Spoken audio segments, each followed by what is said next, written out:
Welcome into the PB&J Trench Talk podcast. I am your host, Draft Guy Jared. He is your other host, Parker Blake. We are here again, another week. At least we're consistent with the week part. We at least get a show out a week now that I'm thinking about it. Like, it may not be the right day, but we will get a show out once a week. That's all that matters, as long as we're getting it out there. People are consuming the content. You just don't know when. You got to keep you on your toes. Yeah, we gotta keep the people engaged, and we do that by messing with their regularly scheduled programs. I promise at some point we're going to get back to normal. Yeah, absolutely. When one of us isn't traveling, we're going to be good to go. Yeah, Parker was in Cincinnati last week. I'm currently in Atlanta. Just a lot of movement early in the football season. Man. All right, we had this weekend, Jared. There was, and it was on the NFL. It was much more exciting than the college side. I think I'm going to start with that. I think the NFL had the better product this week for consumption. We had some really good games. It started. Let's see here. Niners and Giants, and that was ugly because it's a Thursday night game, and they're always ugly. I don't know what they have in the water, man, but Thursday night football, you could have the two best teams in the league play, and it's still going to be a garbage football game. Like, I don't know what they got going on. They are jinxing the crap out of that. The Niners, especially the defensive line, whooped the crap out of the Giants. It was super impressive, and I think there was a point in the game where you're just like, yeah, this Giants defense just can't keep going through all of these long drives and stuff the Niners were putting together. So kudos again to the Niners. I know I've been talking a lot of shit about them, but man, they're good, and I can't knock them anymore. So that was our first game of the week. You got anything on those? Punches are punches. They're going to happen. Don't throw a fit. Oh, yeah. Just going to throw that out there. It happens every game, whether you see it on TV or not. Mm-hmm. And when you're instigated by a throat punch, it gets a little weird, especially when you're the best guy in the NFL. I think you got a little bit of wiggle room. So yeah, it was really weird that everybody wasn't. Everybody's just talking about Trent Williams, and he didn't even start it. If I get throat punched, I'm probably gonna hit you in the helmet too. Yeah, I'm gonna hold back.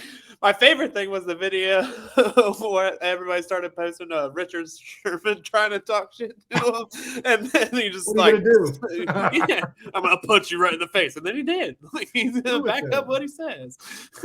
Gotta love DBs thinking they can fight O linemen. It's like my favorite part of the game. I think it's like quarterbacks like stepping to D linemen knowing it's not their problem. Yeah, I also like. It's kind of similar. I think that's why linemen love taking it out on like screens and pulling it and stuff, and just like love beating up on the little guys because all they do is talk trash. That's like my least favorite part about playing line. Like I talk about even like now, I have like a gripe. I hate linebackers, and it's because like my whole career, you always had those linebackers, always the ones that like would talk the most or like try and instigate you the most in a game. They're not the one blitzing. They're not the one coming down on the line. They're always dropping back. And so I get to the point like in the second half where I'm like, man, if you're gonna talk so much, at least like blitz, like come play at least a little bit. You're like come up to the line, walking up, talking trash mid game, mid play, and then bailing out into coverage. Like, what do you really like? What do you come at me, bro? Quit with this fake stuff, man. Come at me. Step to me. Step to me. Just hit him with some hands, dog. All right, next game I want to talk about, unless you got anything else to add. No, I want to talk about awesome. That's all I have from that game, I think. Yeah, I want to talk about Browns Titans because the Browns are a wagon, man.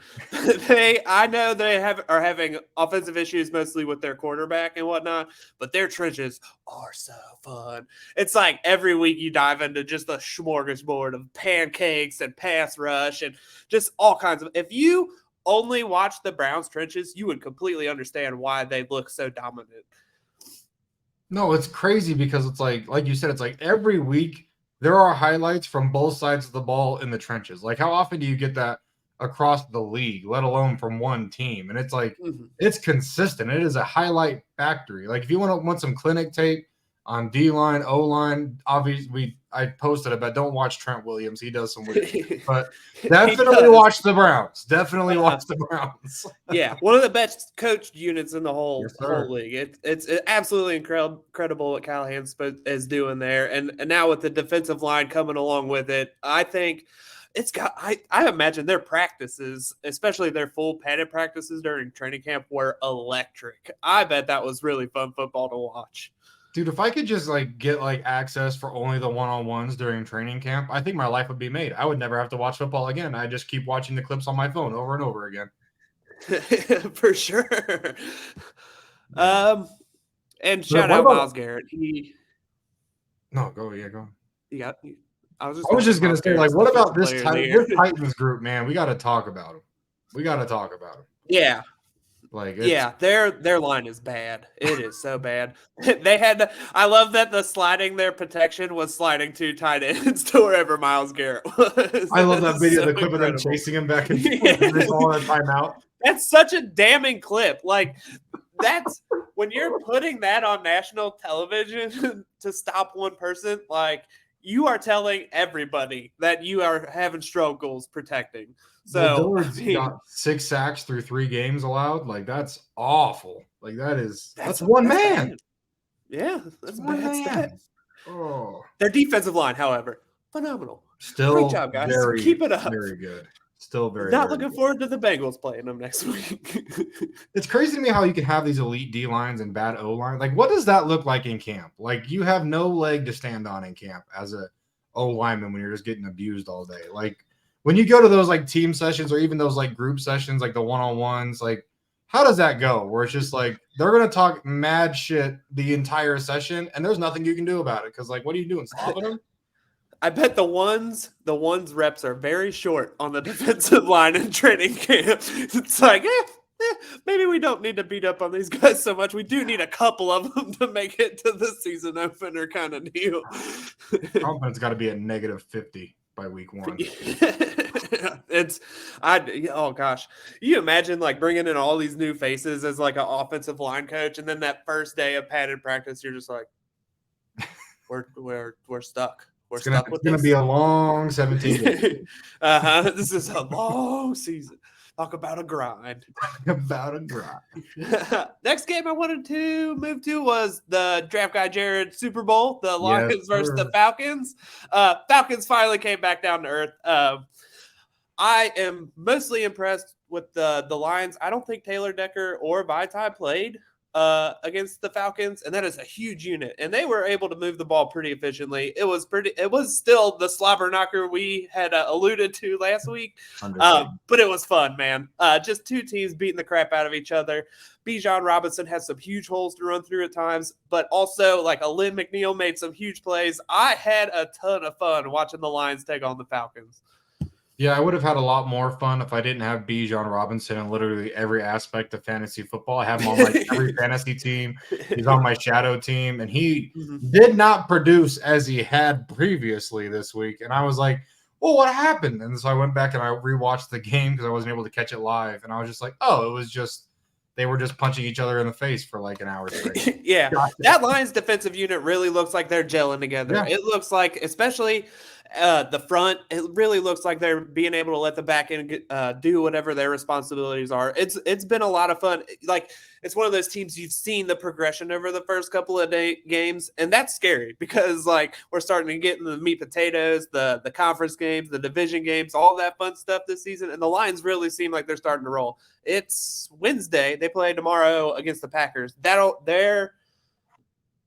be a good test. That'll be an excellent trench game to watch because both of those teams are absolutely stacked on both sides of the line of scrimmage. So I am definitely going to I got to fly home, but I will be dialed in as soon as I get home to that game. You're going to watch it on the plane. I hope so. I hope they got Wi-Fi. But no, it's crazy because the Lions, they don't have a bunch of these a ton of big names on defense, one of those defenses where it's wow, it's just star-studded, but it still feels like a complete unit. And that's where it's just that chemistry, that cohesiveness, it really shows on the field. And a lot of people, people talk about gelling and this and that, but it's at the end of the day, these guys just play well together. And that's where I know we've talked about, I talk about all the time, where it's, you can't just throw like the 11 of the best players in the NFL out there together and expect this high quality performance just because they're all good independently. You need a unit that can play well together, and that'll play better than an 11-man star-studded unit. And I think the Lions are doing a great job of showing that this season. Yeah, it definitely helps to have stars, but you need the whole unit to work together. So, like, and that's not to say they don't. Like, they have Hutchinson. I mean, they have Brian Branch looks really Brian good. Branch this year. Like, that's not, but just overall, Yeah, incredible stuff from the Lions. Not bad from the Falcons. It's just they couldn't outpunch the Lions. So you can't outpunch Dan Campbell in the fighting Lions. Watch your knees. Yeah, watch your knees. Next game I want to move to. I know you're going to be real pumped about this one. How about them Texans, dog? How about them Texans? They look like a legit team. I think being in those close games the first 2 weeks of the season really helped them kind of build a continuity, build a structure, find out what they're kind of good at, and they really just kind of took it to the Jaguars. And man, that was really fun to watch. Stroud had so much time to just kind of dice up the Jaguars defense, and he's got weapons. It really feels like Tank Dell I was such a Tank Dell fan going in the draft. I don't watch receivers or anything, but he's one of those guys that just pops on film, and you're like, that's really fun. But yeah, man, that the O-line looks like they're working well together, and that D-line's got some juice, man. The little D'Amico Ryan sauce coming in. They were putting Trevor Lawrence in a bit of a blender there. No, it's crazy because this is a Jaguars team that was competitive with the Chiefs in the playoffs last year, and now they're getting blown out by the Texans, who are supposed to be in the basement of the NFL, right? And that's where I'm just glad I'm finally getting some validation. I know I had some overreactions after 2 weeks. I know, I'm aware. I was disappointed in myself too in the moment, but we're here and hopefully we stay here. I mean, obviously, I don't think we expect this Texans team to go out and be a dominant force in the AFC, but they're showing a lot of life, and that's what you need out of these teams, especially when they're, fresh out of a rebuild or even mid rebuild. You really just want to see them come together, have that juice and have that cohesiveness and just see like those flashes of good. And I think this is a really big statement game from them that they needed. Not just overall as a fan base or as the NFL, but like in their locker room, it's like, oh, we really could have something here. Yeah. I am super impressed by their coaching staff. Like the fact that they're taking all of these tiny little pieces and putting them together and it's already producing results. Like kudos to those guys. I think if I remember correctly, I could be completely wrong about this. The Texans O-line coach is, I think he coached at Troy, the college. Before he moved to the Texans. And I watched Jake Andrews last year for the draft, and I was so impressed with that unit because it's like one of those small school units that you can tell is just really well coached. Like they work so well together and whatnot. And that really feels like it's translating over to the Texans. So it's been a really fun evolution to watch over the past 3 weeks. Are you looking at it? He was with the Colts for 4 years before. Oh, dang it. Oh, gosh. I mean, he's got 34 years of coaching experience, and so I have no idea. What's his name? Let's shout him out here because he's doing a phenomenal job. Oh man, I just deleted it. No. Chris, I'm gonna butcher it. Strausser, Strausser, my man. Yeah, good job, Strausser. But yeah, that's just an O-line name, man. Strausser. It is. That's a dude you want to learn from. Yeah, happy for my Texans, man. Happy for my Texans. And I think that was probably just a weird game for the Jaguars. They'll be fine. Oh, yeah, no, I'm not. That's what I was saying, where it's like, I wouldn't expect this to be like, oh, wow, the Texans are really coming out. The Jaguars, no, it's just, it's the NFL. Any given Sunday it happens. Division opponents, they know each other super well. Like, yeah. If you're a Jags fan, don't read too much into that. It's good to see out of the Texans, though. That's what I think the biggest takeaway, where it's like, they should have gotten blown out by the Jaguars, and whether or not they had a bad game or not, it's good to see flashes of greatness. Maybe not long-term greatness, but they did some really good things in that game, man. Yeah, feisty, extra feisty Texans. Next note I have here is I would like to redact all of my praise for the Washington Commanders. Got absolutely crushed by the Bills. Not going to blame the D-line. They weren't as effective. Shout out to the Bills. But they got behind early because Josh Allen is a hoss, and the Commanders' offense couldn't get it. It was very much like the Titans, but I don't think the Commanders' offensive line is as bad. Definitely not as good. I heard somewhere or saw somewhere that Sam Howell's been pressured on 79% of his percent of his dropbacks. Not great. That's not a good stat. Ideal. Not ideal. But they made it work the past 2 weeks. So maybe it's one of those things where it's not a bad unit. They just have, because they do have a lot of new pieces. They moved a lot of guys around. I know they got Leno at left tackle, Wiley at right tackle. They should be like closer to average, I feel like, based on their talent. So maybe it is just like a continuity thing. But I personally expect a little bit more from the Commanders O-line. Yeah, you just got to get to click sometimes. I mean, I know, Bengals fans talked about it all year last year, where it was like, well, are they going to gel?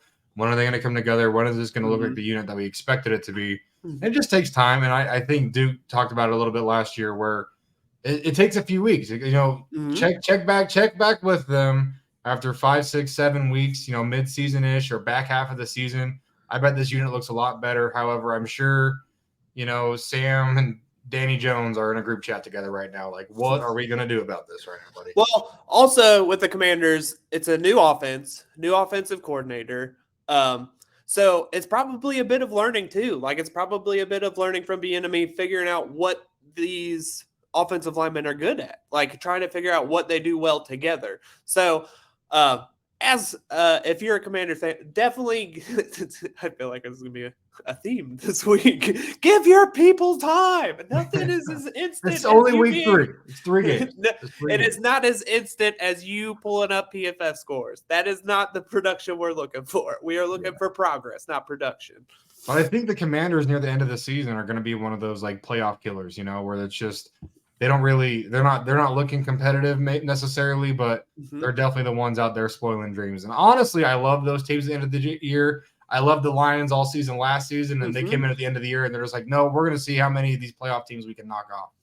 Yeah, those teams that kind of float in the middle, especially early in the season, those are the teams you got to worry about because they have something figured out. They've got some kind of identity working. Like they might not know what it is, but they got something. Yeah, the Commanders right now is their defensive line. Like the Texans, it's their offense. I would say it's their air raid, man. Their passing game is really exciting. Yeah.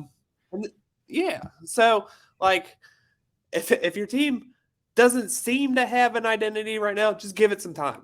They're trying to figure it out. They can't go 17. Well, unless you're Matt Canada, you can't go 17 games in a year banging your head against the wall. He just got promoted, though. Props to him. He's doing something. I'm surprised he doesn't have like a scar right here from just like calling plays. Because it's that plexiglass that bounces back pretty well. Yeah, I really don't want to talk about the Steelers-Raiders game. That was exactly what we thought it would be, buddy. That was exactly. How do you kick a field goal down 8 with 2 minutes to go? Like, what part of your brain is like? And I don't think they had all of their timeouts. Like, what part of your brain you're like, man, that's good. We'll get the ball back. They definitely want a good draft pick. They like somebody in the draft this year. That's all I know. Yeah, they must, because I was watching that like you're in Vegas. Like all of the people that bet on you are so fucking mad right now. Literally everyone in this stadium hates you, and it's not because they're Raiders fans. I'll tell you that. Not because they're Raiders fans. It's so ridiculous. Monday night games, Eagles dominant. I think Eagles and Browns easily are in a tier by themselves with the trenches. I think those are the top 2 teams, and I think right now with the Lions, with as injured they are, and I think they would be like the tier below. I don't think that gap is very close right now. The Niners want to have a word, Jared. They want in. What do they got to do? I mean, they can. We'll put the Niners with the Lions. We'll put the Niners. I don't know about this. We'll put the Niners above the Lions for now until the Lions get healthy. There you go. I'm with it. Niners definitely have the defensive advantage. Lions are more offensive. Well, it's crazy though because like those top 2 teams, like like you said, it's not close. Like they have it together on both sides. And that's the thing with the NFL too, where like one of the biggest things is consistency, right? Where you can have like these really great games, but if you offset it with really bad games, it doesn't really matter at the end of the day. But when you have teams where on both sides of the trenches are just consistently producing, like it's insane. Like that's how you get to the top of the league, and that's why those guys, I think, really separate themselves. And I'm interested to see how their season's going. The Browns is crazy because they have a fourth round rookie at right tackle right now. Yeah, Conklin's out for the season. They're gonna be stuck with him. It's almost beneficial for the Browns that it happened so early in the season, so that he can learn throughout the season. So because you're gonna come into next year with a big body with actually some sneaky athleticism that has a full season under his belt. Like that's wild. Like that's crazy on a fourth round rookie contract. Yeah, a starting level tackle. They're taking some notes from the Seahawks. I'll tell you that. It's mind blowing, man. I'm going to forever hate all 31 teams that didn't draft him before. Multiple times, three times at least. Yeah. Oh, unreal stuff. And then I do want to shout out the Bengals, who did a pretty good job protecting Joe Burrow for 50 pass attempts. Aaron Donald's going to be tough to block, but they did a really good job, especially the tackles. Defensive line had 6 sacks against the Rams. It's half decent out here. I felt so bad for the Rams O-line. They were switching dudes in and out all game. There were guys getting dinged up left and right, and the Bengals really took advantage of it. So Bengals trenches, especially on the defensive side looks like they're back, man. The back end was really helping them out. Just overall great defense by the Bengals. That was fun to watch. And the offensive line looks like it's starting to kind of come together. Cordell Volson, we definitely need to monitor him. I know going up against Aaron Donald's pretty rough. And it's Raheem Morris is so good at scheming one-on-ones for Aaron Donald. And I know that they were picking on Volson. But he just needs to be more consistent if teams are going to single him out as the weak link in that unit. He's got Jeffrey Simmons coming they're going to Tennessee, and he's got to deal with Jeffrey Simmons next week. And I bet they are licking their chops watching the Monday night film. So I am definitely going to be keeping an eye on that left guard spot for the Bengals. But other than that, I think the rest of their line looked really good Monday.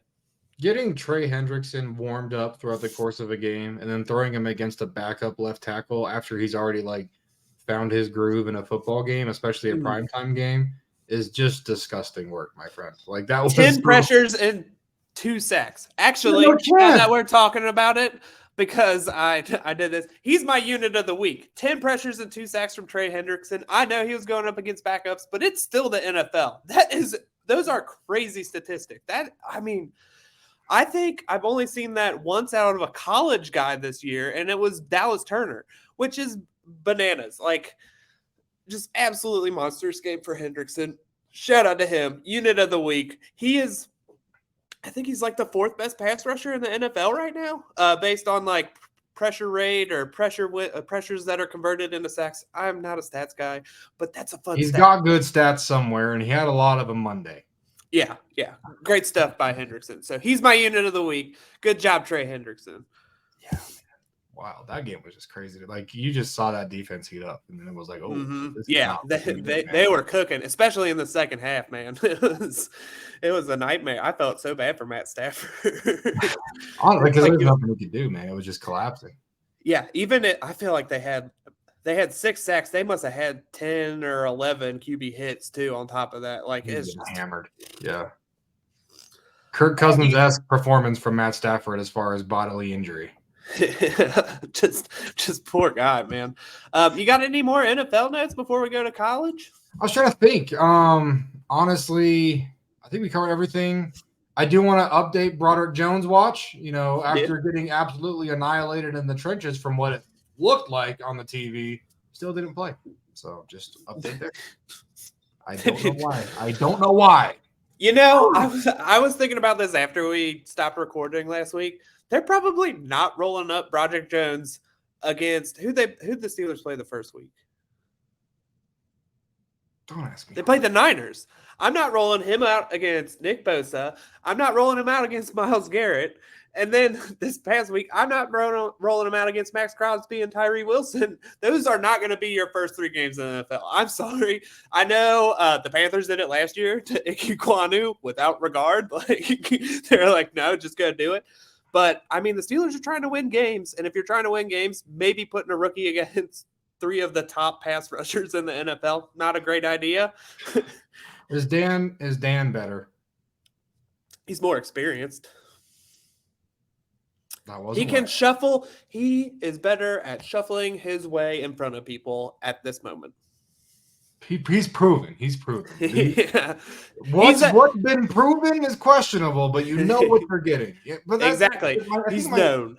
I think he's known. That's a great word. But I think my issue is is Broderick not going against Highsmith and Watt in practice? That would be a good. I mean, if he's running with the 2s. I don't know. Anyway, I don't know. It's still weird. Still a weird situation. We'll keep. There's probably a lot of good reasons. You're not making any bad points that I can disagree with. But at some point, man, just let it happen. Like if it's, I don't know. If there was a big discrepancy in camp, I wasn't there. I didn't follow it very closely during the offseason, and maybe there was just a big. But I heard from multiple Steelers fans that are they follow the team very well, and they're as confused as I am, and I think that's just why I'm so off put by it. Where it's just they didn't see or hear anything, and I feel like Broderick Jones being picked where he would have been talked about through camp. So, did the Steelers not play next? Oh, there we go. Texans. He might play during the Texans. Ooh, let's move. We need to move the alert level to Broderick Jones. Let's move him from. We'll say he's yellow right now. We're a little curious why he's not playing. So he's in the yellow. If he's not playing this week, we'll move it to the orange, and we'll have to do some deeper digging. So I'll have to do some research next week, man, if he doesn't play. Yeah, for sure. You got anything else? Honestly, no, because I really enjoyed this weekend of college football, and I'd love to discuss it with you, my friend. Let's do it. First game I have on the docket is Oklahoma and UC, because Oklahoma's offensive line, they have some talent, some nice talent there. They struggled really hard against UC's front because Dante Corleone looked like a man possessed on Saturday at noon. He was all over the place. I think I watched most of the first half, just straight up, just watching it. I think I heard his name called 4 or 5 times with either pressures or QB hits. He was in Dylan Gabriel's face all day. And that is definitely something you want to see from someone who's considered like a run stopper. He was getting pressure. Oklahoma was trying to do quick game and stuff, and they just could not get out of the way of Corleone wrecking things. So shout out to the Godfather, man. Corleone had a great Saturday for the Bearcats. There is going to be some happy NFL team here in the spring, man, because I don't think he's going to go crazy high. I think he's kind of like a sleeper, you could say. He's got not from a big school.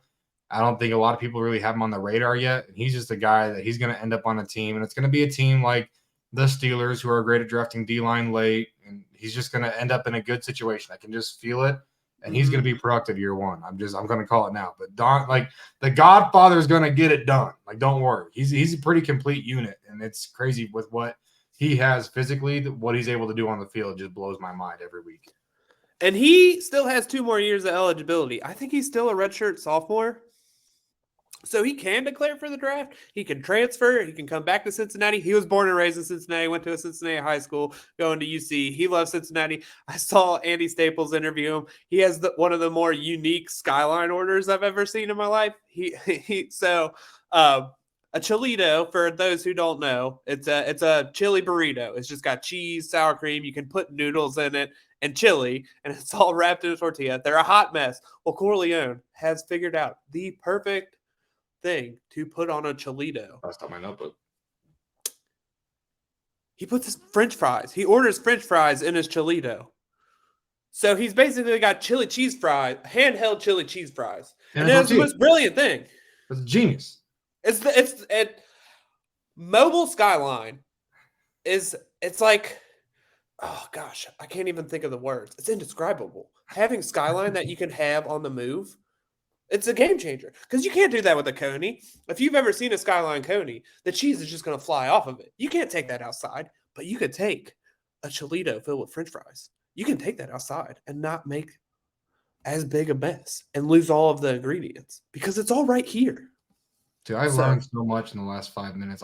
First off, I knew you could get noodles in it, but I didn't know how. I didn't know if that was an option. I meant to try it. You got to ask for it. I wanted a Cholito while I was out there. What was that? A couple weekends now, and I couldn't. I got one from the Gold Star in the mall, and I would not recommend whatever they put in my body that day. That was not good for me. I am personally not a big fan of Gold Star. I'm not either. I think their Conies are better. My wife, anyway.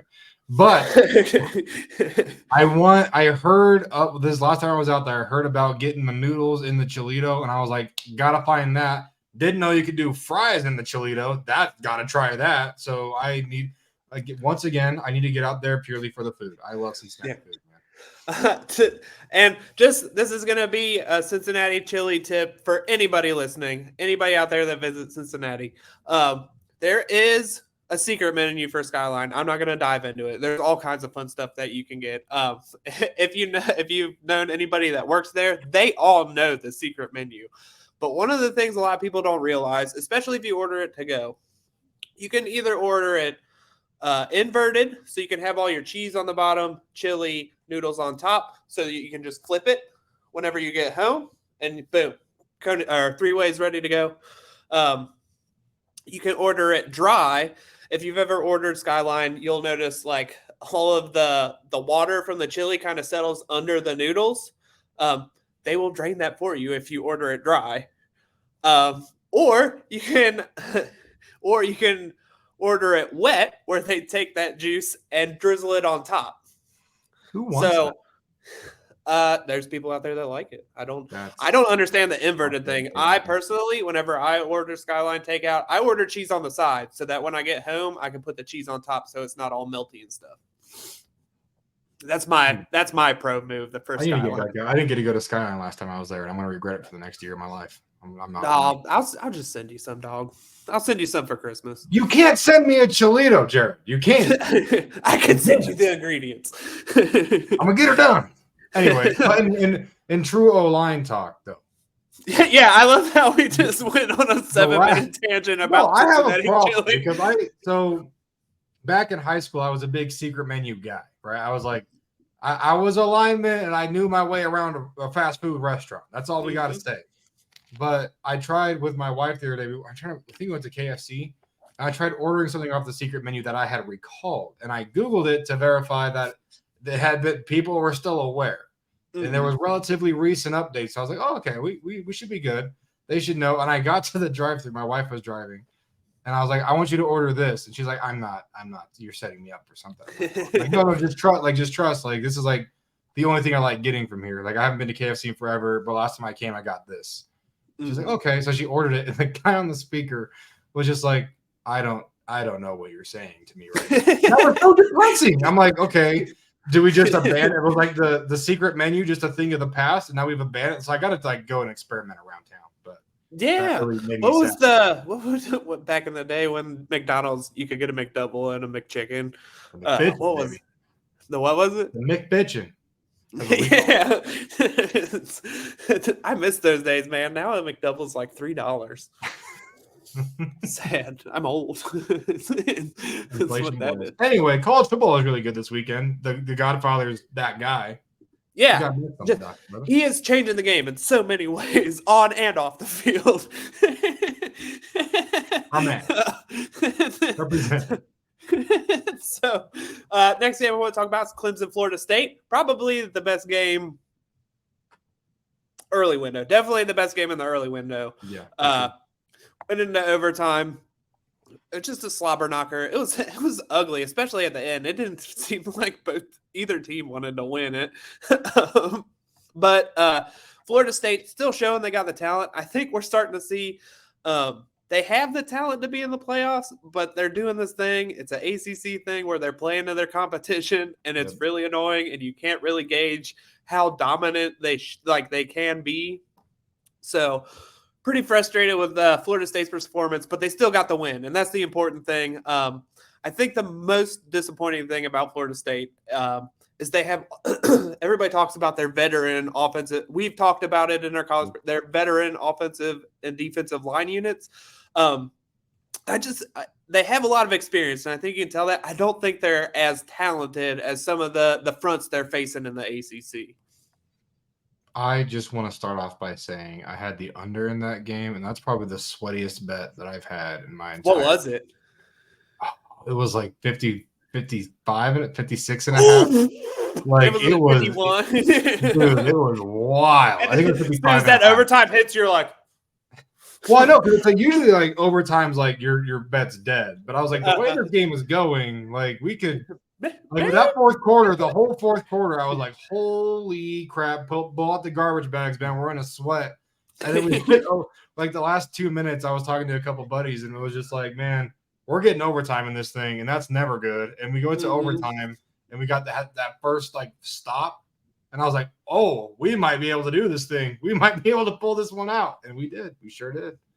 But no, I think you're 100% right. Where it's a situation of like experience is great, and we talk about cohesiveness and like sustainability with fronts all the time, and that's such a big thing, especially in the NFL. But when we're talking college football, there's such like a gap of talent, from team to team, and it's like from tier to tier, honestly. And it's just sometimes it shows where you guys can have great chemistry, you can play well together, but sometimes you're just going to get outplayed by better athletes, and that's what happens in college football. That's what makes it fun. Yeah, we've really saw that defensive front for Clemson, which has a ton of talent, really take it to Florida State, and I really think that first of all, the Clemson unit, very good. A lot of draftable guys in there. But it really showed that the Florida State unit, while experienced and smart and a good what's the word I'm working for? Collaborative unit, maybe not the highest talent in the country. Well, that's okay, because they're doing good things still. Their quarterback, the quarterback at FSU's got to figure something out soon. Yeah, they're still 4-0. They're still in the driver's seat in the ACC. I don't know. I don't think they play anybody big this weekend. So we're just gonna have to see. We're just gonna have to keep watching Florida State. And I feel it in my bones that they're gonna stumble along the way because they've been so hyped. Yeah, there's gonna be a weird game that comes from these Noles. But I do want to move to another playoff team, because Oregon, they look legit. Me and you have both talked about how awesome Colorado's been to watch this season so far. Oregon showed that they aren't ready to play with the big boys. Dan Lanning, man, I'm glad we shouted him out preseason. He showed exactly what I was talking about, man. He showed that his team is going to play more physical. They're going to play like that Georgia team. They're going to play. They have so much talent, and like when they play teams like Colorado, it is going to be overwhelming. Like that Oregon team is good. They should be a playoff team. I still believe from our college football preview that they are the best team in the Pac-12. So, and I really think they cemented that this past week. I still have Washington to win it, so I got to stand by that. But Oregon looked freaking good, bro. And I talked all week about how like this Oregon, like I said from like Sunday to Monday, like all week, it was like they're gonna boat race Oregon. And I was like, no, there's no way. And like it's just fun because like I think that was a good example of like there's two types of playing with swagger, right? Where there's like the fake it till you make it swagger. You come out, you're gonna surprise a couple teams. Colorado's gonna do that all year, where they're gonna come into games. No one's gonna like them. They're gonna win some big games. They already have won some big games, but when you have a team like Oregon that comes in and you poke the bear, you piss them off. They already had the swagger coming in. They already feel themselves. Then you give them more of something to play for. And that's a very talented team. Oregon is a very talented team. They're going to put a lot of bodies in the NFL over the next couple of years. They're going to come in, they're going to play, and they're going to want to punch you in the face. And they're going to show it week in and week out. And they showed it against Colorado. And that's, I think, the difference was just like you can fake it till you make it, and that's going to win you some games. That's what happens in the ACC every year, where you just come in and you feel scrappy that day, so you're going to win that game. And then there's teams that know they're good, and I mean, again, know they are good, and they're just going to come in and they're going to be a good football team, and it's not going to surprise anybody. So that's just what we saw in that game. I think. And I'm not going to knock Colorado. Like, No. that was their first buzzsaw game. I still think they're a good unit. They're still an extremely well-coached unit. But that's what's going to happen when you mess with the big guys. Like, well, I mean, they replaced 100 snaps from Hunter. Like that's a big deficit to try and make up. So I'm not worried about Colorado, but I think this is just kind of like humbling. Like, oh yeah, Colorado is human. Like I know like the top exactly a long way, but like they're gonna win some more games. They're not gonna like lose out. But just like, hey, when you face some of these, like Jared said, like buzzsaw teams that are gonna come and they're ready to punch you in the mouth, like Washington, it's gonna be a battle, man. Washington gave up 32 points to Cal. I wanted to have to just a little sketched out by Washington. Still played a phenomenal game. Great job, Huskies. But moving, where the hell was I going to go? I had a thought, and getting back to Colorado, Oregon. This is going to be fantastic in the long term for Colorado because it shows you where the bar is. Like, they thought they were kind of closer to the bar with all of their transfers, with all of their talent, with their coaching, with all of the excitement around the program.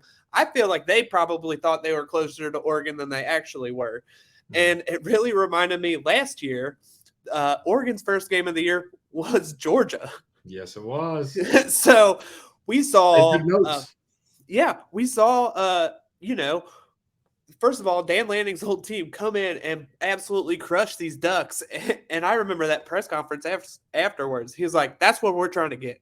He was like, I've seen that. I've seen how that works. I tried to tell these kids what was going to happen if they didn't come out to play. And like, I'm pretty excited for Oregon, man, because I just feel like they are on like a path of destruction after this Colorado game. I think they want to make this whole season. They really just want to make this their season, and I'm all for it. They had the Bo posters up. Nobody's really taking them seriously because they're in the Pac-12 and they're moving to the Big Ten and like all this stuff. And I really think they want to show that this season is about them. Like, they want to take it to everybody and show them that they're a legit team. They're going to go to the playoffs and they will compete for a national championship. And I think that's awesome. It's going to lead to some especially awesome football in the Pac-12 moving forward.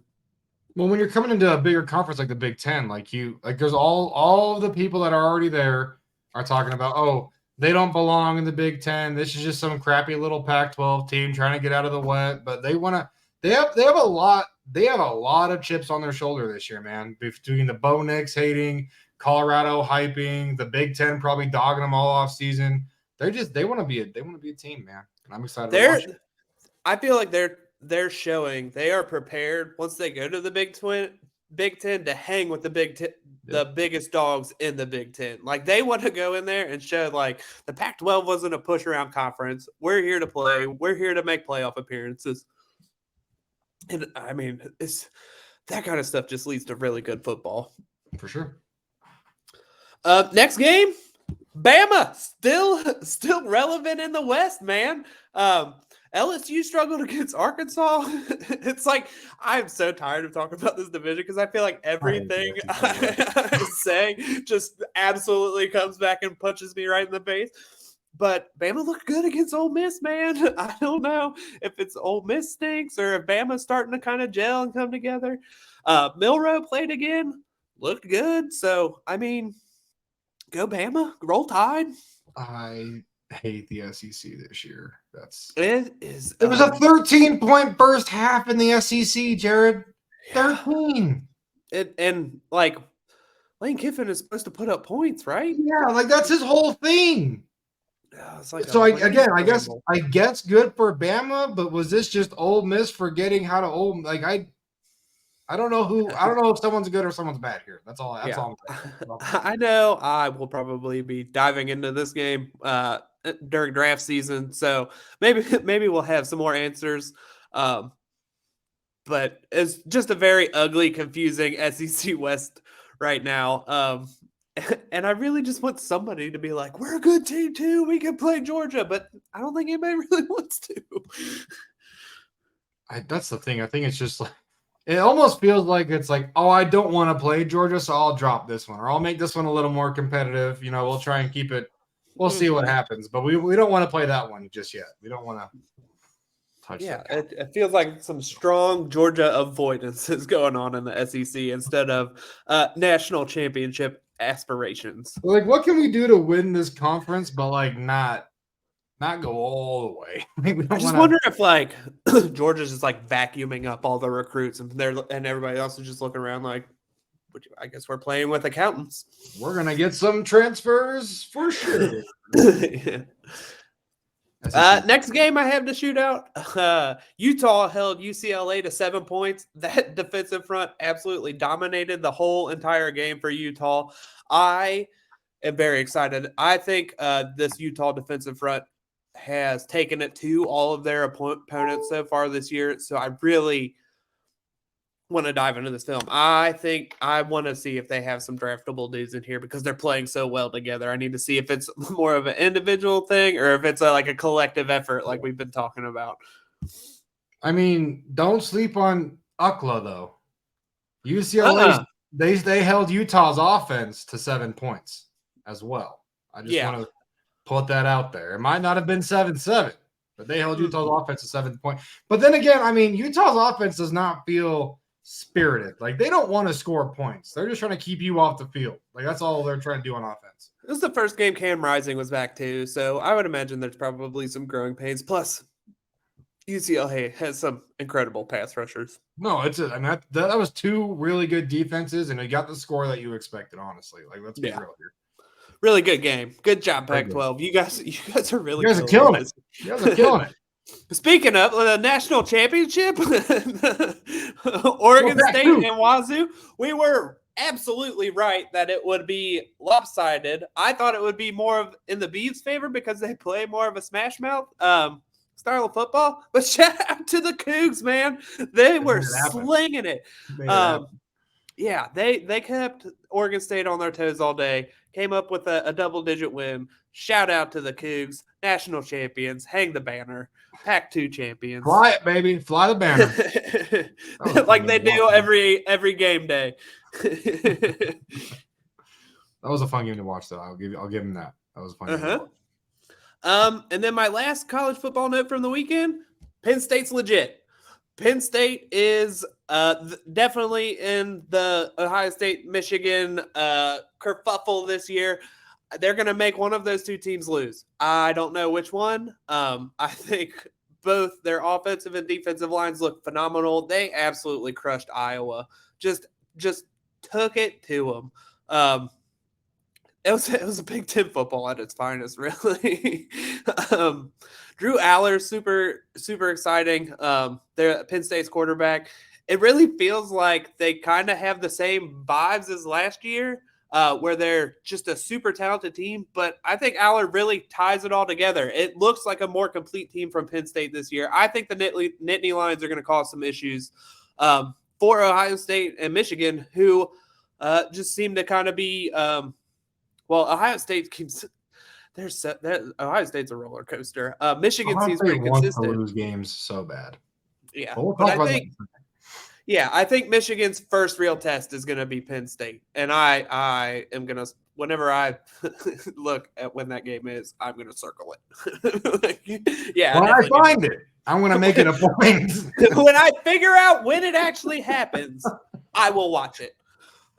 No, but Penn State's always been a fun team for me. I've always rooted for Penn State just because they're such an up and down team. Like one year they'll be competing for that, Big Ten crown, and they'll be really pushing for it, really competing with the top dogs. And the next year it's like they forgot how to play football. And then the very next year they'll be back in it. Like it's very up and down, but it's like that's like the underdog of the Big Ten that I just love rooting for. They bring a lot of energy to their games, and it's really it's a fun team to watch play football most of the time. So good for them. I'm glad they're relevant. Happy Valley. How can you be mad at Happy Valley, man? They do the white Death Valley or Happy Valley? Which one are you picking?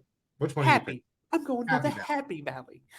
No, I'm excited that they're a contender this year, man. I'm excited to watch them throughout the course of the year, like I am most of these teams, because college football is a freaking blast. But Penn State's always a team. Whenever they're competitive, they're fun to watch, and they always get some sneaky guys in the draft. So I'm sure we'll be talking about them later as well. Yeah, I think so far from my summer scouting, they have 2 first-round picks. I hear they have a decent tackle. I remember his name. I think it's Bob Fashanu. I think that's it. Bob. That's Go Bob. Robert.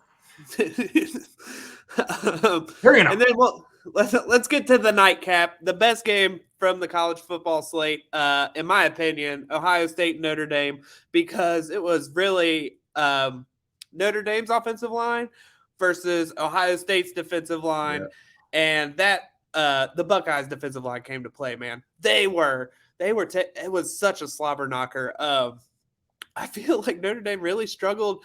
The first 4 weeks of the year, they were slinging it all around, and they could not get the time to do that against this Ohio State front. I don't know if it was I know their defensive coordinator. He came from Oklahoma State a couple of years ago, so they run kind of a goofy defense, and I don't know if it was causing issues for Hartman and like the offensive line front getting protections right, but it almost felt like every time they dropped back in a pure pass set, like there was somebody running free. So like either Ohio State was winning real quick or some issues were going on with Notre Dame's offense. I am so excited to dive into the film because it really felt like they were trading blows, especially towards the end.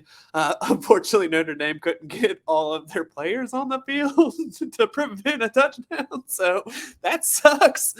Maybe don't do that. Yeah, two plays. Get one more guy out there. Right. Why was he missing? Well, in Ohio State was like they ran the first play and we're like, hey, there's no one standing. We're gonna run right there. We're gonna make it. Like, oh man. Smart football. So it didn't end in a super exciting fashion, but the game as a whole. It did. Yeah. It did. The game as a whole was really great. Both units, once again, not knocking either of them. Both of them played extremely tough football, and it was just fun to watch. So I wanted to shout out that matchup. I always know it's a great game when all of Sunday my wife is like, I just can't believe that Ohio State game last night was so fun. That was such a great. I'm like, man, I didn't even you like football, and you are going on nonstop about this football game. So apparently it was as good as I thought it was. My wife only likes when Ohio State loses. So. I can't lie, me too. But that's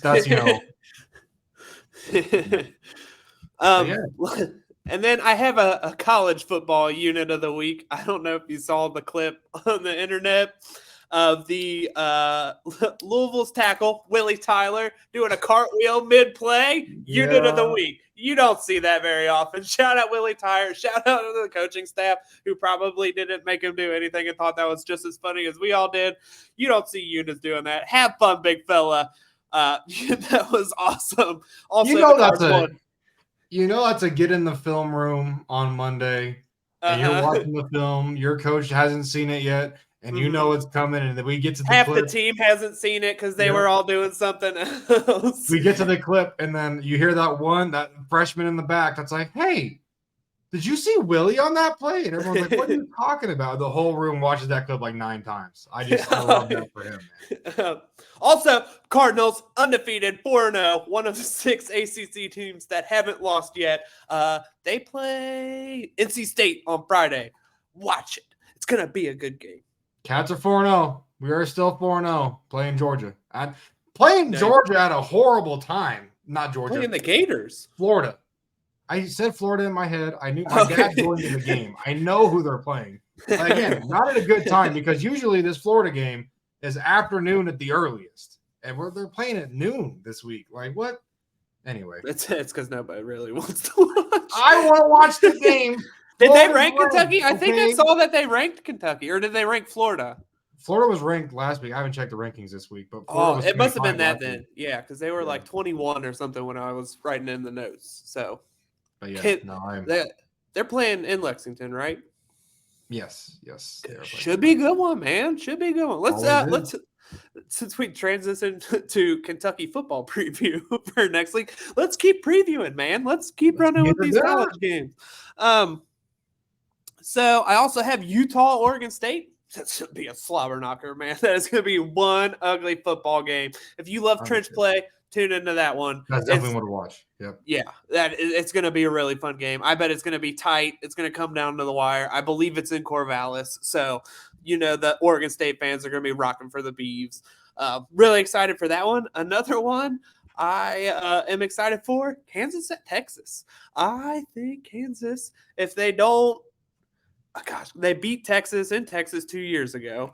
I think they beat them last year too. Kansas is dangerous, and they've had Texas's number. Maybe keep an eye on the Jayhawks. This will really, I think this will show us how, where the Big 12 is as a whole.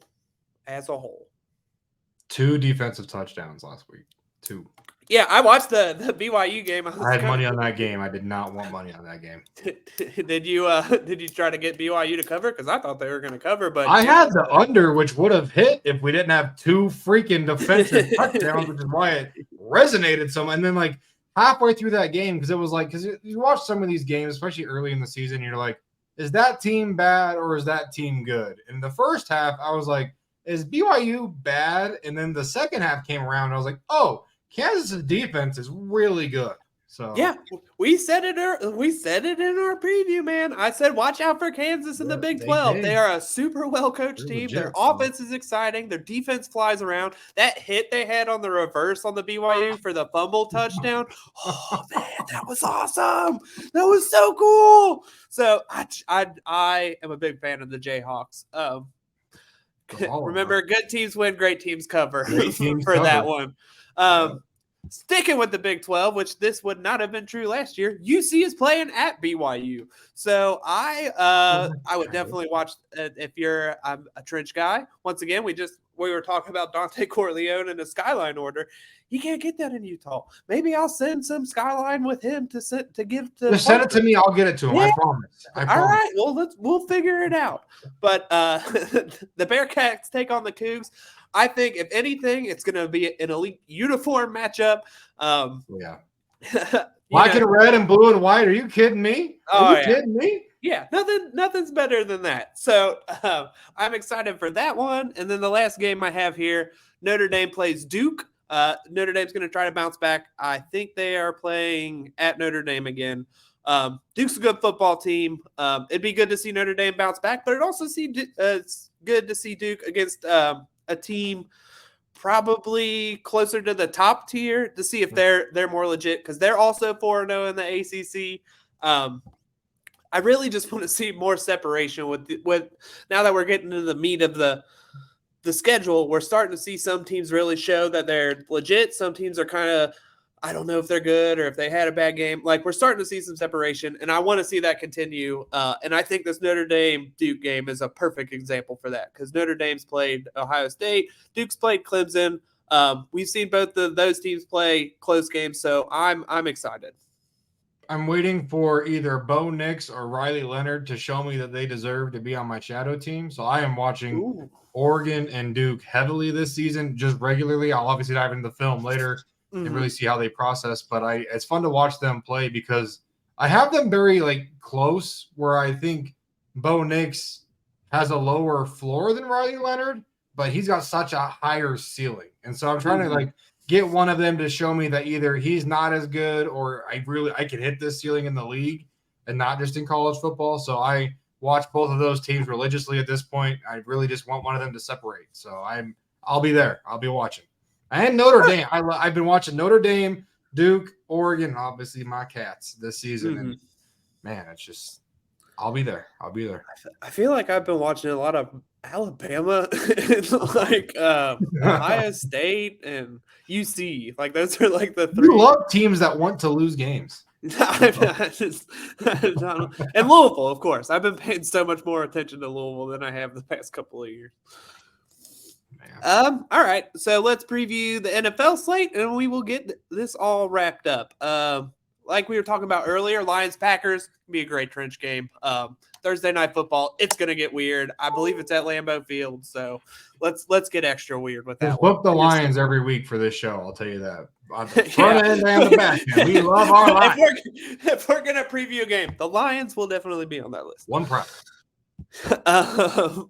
Bengals-Titans, we hyped up both of those units. It'll be see if the Bengals can kind of hold up against this Titan front a little bit better than they did against Aaron Donald. And poor poor Titans offensive line once again. They don't deserve. They're about to go. Coming. That's all I know. They don't deserve what's coming. And then I have the Patriots defensive line versus the Cowboys offensive line. Underrated. I saw Zach Martin, Tyron Smith, and who else is out? Biodesh? Is Biodesh out? Oh, Google. Whatever it was, they showed up as limited participants in practice, so they may be playing this Sunday. And if they are, watch the game, man. Watch the game, because this Patriots line is really good, and this Cowboys line, when fully healthy and at full strength, is one of the most dominant units in the NFL. I think it's gonna be a slobber knocker. Cowboys are coming off a weird loss. Patriots are coming off a weird win. It's like a perfect concoction for a fun trench day. Yes, sir. I mean, they got four linemen on the injury report, man. I did not realize they had 4. Like, that's yeah. You're hitting depth. You're hitting the starters. You're just knowing like it's a disaster. But I mean, not like the Patriots have been healthy. So again, 2 weird games coming into one just weird grand finale of 2 weeks. So I'm excited to watch it, man. Yeah, it's gonna be a good one. And the last game I want to talk about is Eagles and Commanders. I think it'll be the first. It's not going to be the first test, because the Eagles have really been playing everybody's defensive line, and they've been shown that they're the most dominant unit. But I want to see if the Commanders can bounce back against the best unit in the NFL after having a rough day against the Bills. I think it was a sloppy game against the Bills as well. I don't think that helped much, but I really don't think the Commanders are as bad as they showed last week. If there was a game for the Commanders to bounce back, it would be a divisional game against the Eagles, who are playing at a very high level right now. Like, expect this game to get weird for multiple reasons, because, again, teams have to work back to the median, the average, the mean, whatever term you want to use. They have to work back at some point during the season. Maybe not for long, but you're going to have one of these up and downs throughout the season. And the divisional game against a team that's been scrappy, we already talked about how they're a scrappy team. They're going to be a scrappy team, trying to find their identity. This is either going to be a horrible day for the Commanders offense, or it's going to be a weird day for the Eagles. And I'm excited to watch either way. Yeah. So that's all the preview notes I have. Do you have anything? Trying to think. I'm excited to see. We kind of blew by it, but if the Titans attack, Cordell Volson on the Bengals like the Rams did, I think people are starting to figure out this Bengals offensive line. And we talked about how dominant the defensive unit is, but with the Bengals O-line really coming together, one of the better lines they've had in recent history. I mean, if teams can find a way to attack this group, I think they could really find a way to hang with the Bengals throughout the season, who are already 1-2. So I think that's really going to be a fun game to watch. And obviously, we're watching the Bengals all season. I'm watching the Bengals O-line all season. And it's just going to be fun to kind of watch their arc and kind of their ups and downs as they try and figure out also their identity, who they're going to be. Is Joe Burrow going to be healthy? What does his offense look like if he's not ever healthy? Just kind of a lot of storylines just from the Bengals perspective, at least coming into this Tennessee game. And I love the just grittiness and aggressiveness of this Titans front, man. And I just love watching them play. So these games are always fun matchups for me. I saw a quote that it was like I don't remember which Bengals coach it was, but they were talking about playing the Titans. They were like, it's like playing an AFC North team. And I was just like, another one. Put it on the schedule. I'm pretty sure I even said like the Titans front reminds me so much of like the Bengals front and like personality. So like it'll be fun to watch. No, it's always a blast. And yeah, it's just I think that's all I have though. I think wherever the Browns play, whoever the Browns play, just watch the Browns. I want to say they play in the Ravens this week. That's a banged up Ravens team that they could get kind of mauled. I want to say Linderbaum and Stanley came off the injury report. Yeah, they are playing the Ravens. Kyle Hamilton went on it. Oh, well, you win some, you lose some. The poor Ravens. Every year, there's something going on in Baltimore, man. Yeah, for sure. Anyway, I don't have much else. I'm pretty worn out from all this training and travel. Yeah, you're good. You've been traveling, you've been training, you've been without your chili. So I mean, we got to get you back home and cuddled up in bed with a Coney. Me and my wife, I left work Monday, and me and my wife went out to lunch before she dropped me off at the airport. And she was like, "What do you want?" I was like, "Skyline. I want Skyline. I can't. I hate being away because it's like you can't have it. Like that's the only thing. So I always try to. I don't know if I shared the story on the show or not. I know I told like everybody I saw about it, but I landed in the airport, man, and they had that Gold Star in the airport, and it was like the last thing I had, first thing I had when I flew in the first time around. Mm-hmm. And so I like the whole drive to the airport, the whole week before on the plane, as we were landing, as we're on the tarmac, I was like, honey, the first thing I do, I know you're going to go to the bathroom. The second we get off this plane, you will meet me at the Gold Star because I will be immediately there. And we landed. And as you now know, Jared, there's not only no Gold Star, but the Skyline is under construction. So there was no chili to be had at the Covington Airport. And that was the sad. And I didn't have Skyline while I was out there. And the only chili I really had was from Gold Star. Besides, we concocted some in the house I was staying in. So I was You didn't have any at the stadium? They got it at the stadium now. No, I was talking about that too. I was like, I'm gonna get it at the airport on the way in, on the way out, and I'm getting a stadium Skyline Coney. I'm making it happen. And I was just so like frustrated with how that game went. It was like middle of the fourth quarter. I was like, oh shit, I haven't gotten. I'm like, I'm not gonna leave now. This game's wrapping up. I'll try and get it on the way out. And I did not get it on the way out. And it was a Skyline-less trip, and I'm sorry about it to everyone that cares. Well, you should be, because I'm a little hurt. I am. I get homebrewed Skyline for the next year until I get back out there. So well, I'll send you some. I'll send you some legit cans. You don't have to make it. That sounds really hard. It's not. I've never. We've already talked about chili on this show, but it's not. Yeah, it's another random Skyline fact. Every Skyline you go to's chili tastes different. It does, and the one thing I can't get right is the consistency. I can't get it right at all. They brew it fresh every morning, so that's what you're getting when you go to Skyline. Love Skyline. Miss her. I miss her so much.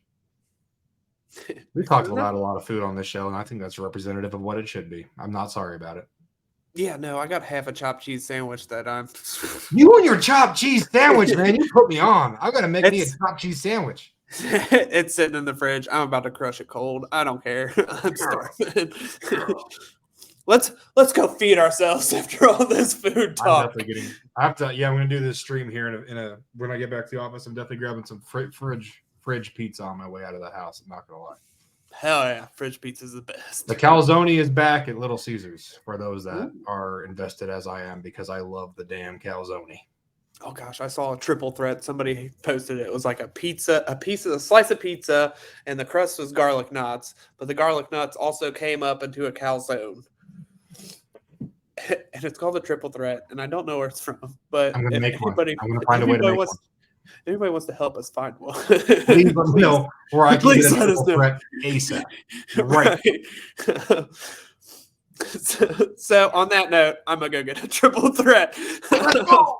Chopped cheese sandwich and a triple threat. That's a boys' night right there. Hell yeah. So until next week, see you guys. Bye. Bye.